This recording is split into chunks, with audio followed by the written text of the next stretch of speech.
Hey guys, welcome back to Contest Prep University. I'm Joe Klemczewski with Adam Atkinson. We're going to be in part 2 of off-season planning. This is going to be on the execution side.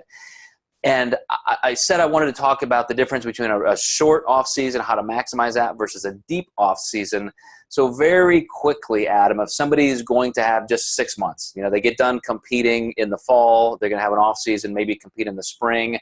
Obviously, you're not going to let body fat get too high. How do you manage that recovery phase and then transitioning back into dieting to make sure that you're at least restoring as much strength and lean body mass and metabolic capacity as you can? Yeah, I had a client who did Miami Nationals and turned around and did the Arnold Classic. So a very short off season. I think we had about 4 months. So it was like 2 months of moving intake up, making sure we kept body fat in a good spot.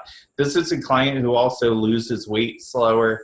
And then we were pretty aggressive on the diet. I knew that she hadn't quite achieved that really adapted state where she would be able to have higher calories in diet. So when we started dieting, we were right into that metabolic set point phase right away. So it was really, I think a tough prep for her. I think that's something you always have to consider if you are doing that short of an off season. It really doesn't feel like that big of a break. And like you said, you don't have time to make physical change. You're just recovering, hopefully, enough to then compete successfully. So you just really have to want to go from one show to the next and hope you can look just as good or a little better.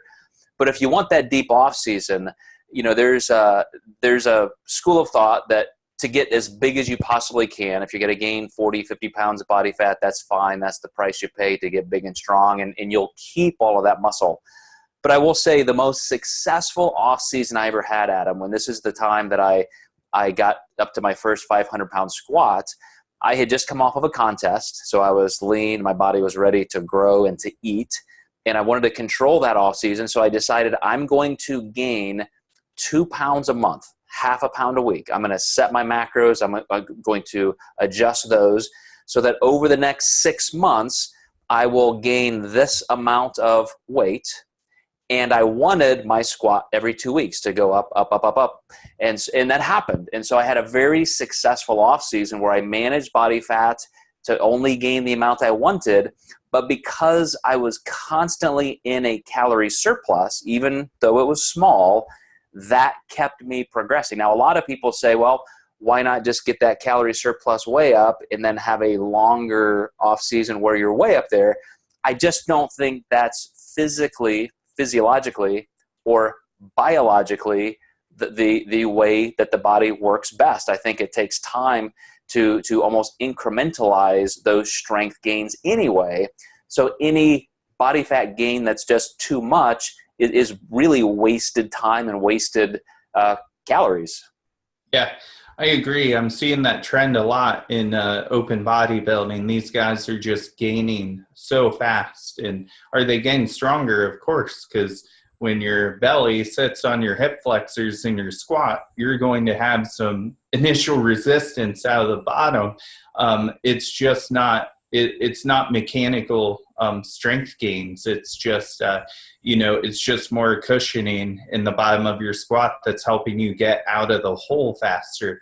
And I agree with you. If you diet up a little slower, you have a better chance of insulin sensitivity staying in a better spot and your body actually adapting to the calories versus just gaining a bunch of weight. And, that's kind of the last thing you want to do, because to me, that's a bad reverse diet.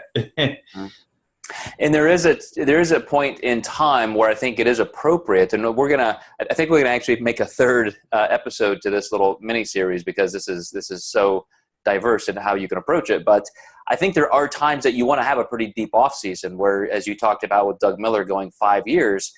And does that necessarily mean that you can gain more body fat? I think that has to do a lot with your genetics, with your goals. And so there's some advantages there that I want to talk about in the next episode. So you guys sit tight, click over to the next episode in this 3-part series on off-season planning, and we'll wrap this up.